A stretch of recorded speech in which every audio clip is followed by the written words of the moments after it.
Greetings, everyone. Welcome to Wednesday's Patient Advocacy Chat. I'm Dr. Andrea, a pharmacist with 30 years experience turned patient advocate. I'm the host of RPH Allies Patient Advocacy channel.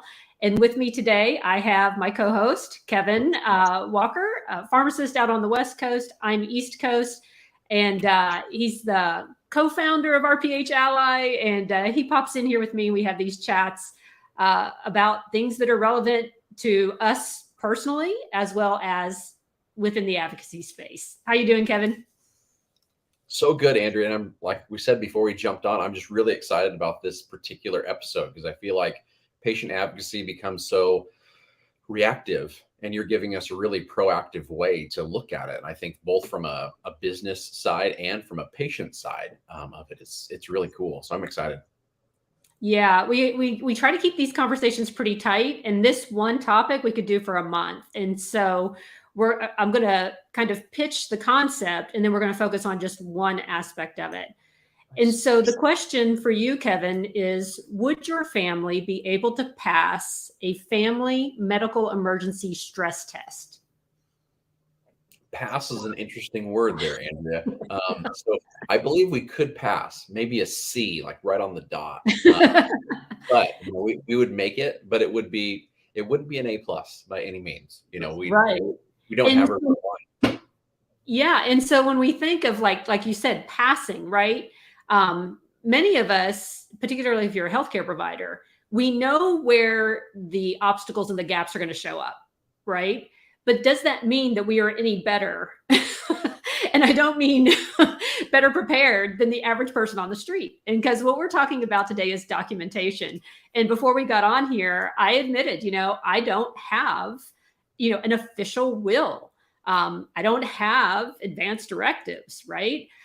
And in speaking with Kevin, I had those at one time. My husband was in the military. And if you've ever been affiliated with the military, talk about a group of folks that knows how to do disaster planning. I mean, I had every document known to man, financial power of attorneys, wills. I can remember my husband walking in the door saying, "Oh, in case I die, I'm going to be buried at Arlington." And I was like, how did we even get to this? You and I have never talked about it. But, he went through one of those tents and they just fill out everything at once. And then the spouses all do the same thing.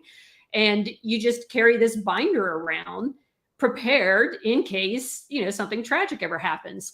So when we came back out into the civilian world, we're young, we're healthy, we don't have children. In our mind, everything is done through beneficiaries. And so, why do we need this? And then when I shifted over into patient advocacy, I was like, oh, yeah, this is why. And it actually happened with my family. My father, my sister and I were on the beach in Florida. He had all the paperwork. My sister and I get this phone call while we're sitting on the beach that he's in the emergency department and we don't have access to our power of attorney and everything because it's back in Tennessee in a safety deposit box. And so what do you do, right? And so it was absolute chaos. And so having been through that with him, being very mindful of that with my clients, yes, today we're going to talk about documents. Do you have them and could you access them? Wow.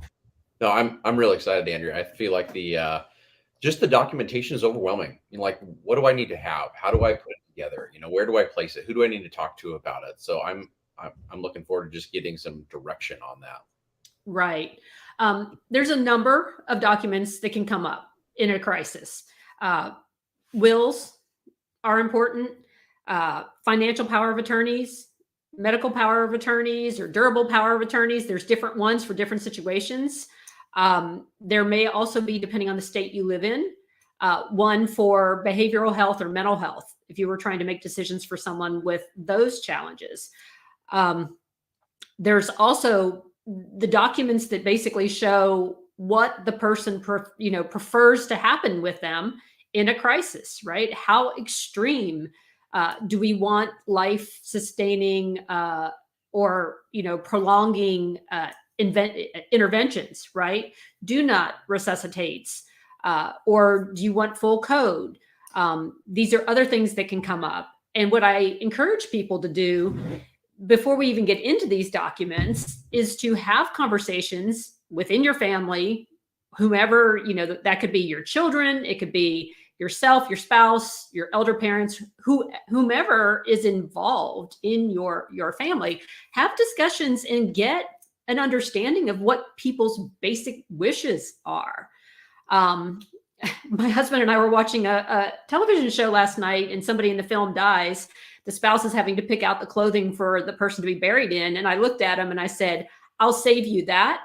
That's not going to happen, right? Because I will be cremated or something that doesn't involve resting in clothing for eternity. And so we are very clear in understanding what our wishes are. Do we have it written down? No, not yet. We have that appointment going in March. But these are just some of the things that I would encourage people to do. Start with the conversation, understand what people want. And then through that, you'll learn, kind of be able to gauge the temperature of what your family also wants.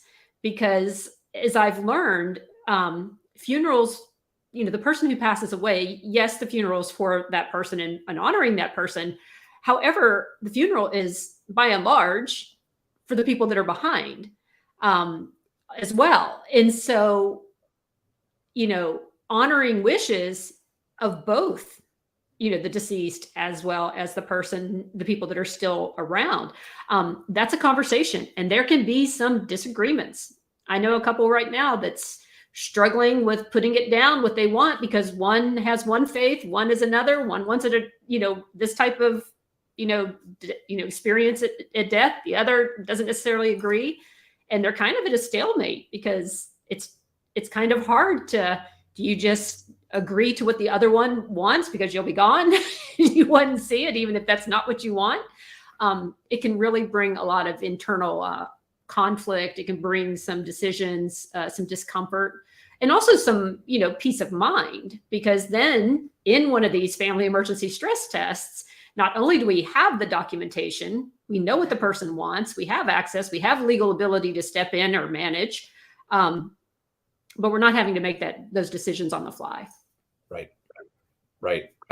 And you just hit it right there, I think, Andrea, right? Not making the decisions on the fly, because we all know when we make our best decisions, usually it's not by the seat of our pants. Oh, absolutely not. Absolutely not. Matter of fact, if you're trying, they'll talk about if you are in cases or in extreme stress, the decisions you should make are probably the least impactful ones that, don't alter the course of your history. And yet in medicine, that's exactly what happens. We are in stress. We are vulnerable. There's chaos everywhere. And people are throwing questions at you that could determine, events for years to come. And that's not the position of power that it's not operating from a position of power. Wow. I know we're coming up on our time, Andrew, but the couple questions I had for you kind of listening in here is one, like when it comes from the patient advocate side, like how do you feel like you can engage this conversation with the family or with the client that you're working with of doing this preparedness kind of planning? Like what has been successful for you? For me, it's really the entry point of working with me. I have one client already. I'm meeting one later this afternoon, and that's really what we do. It's kind of like, before you cross the bridge, there's the toll. And I don't mean that in a bad way, but we have to understand what people want. I mean, it's difficult for me to advocate for folks if I don't understand what their wishes are, and if they've never even had those conversations. We really need to have an understanding from that piece moving forward, right?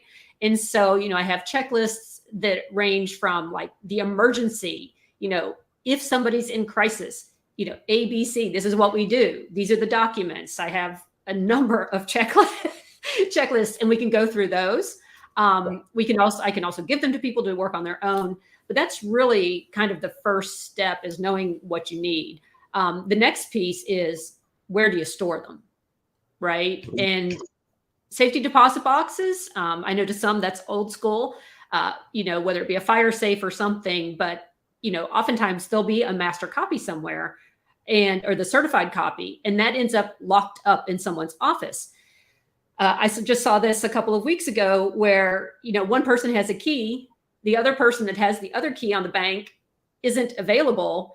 At least that person wasn't the one in the bed.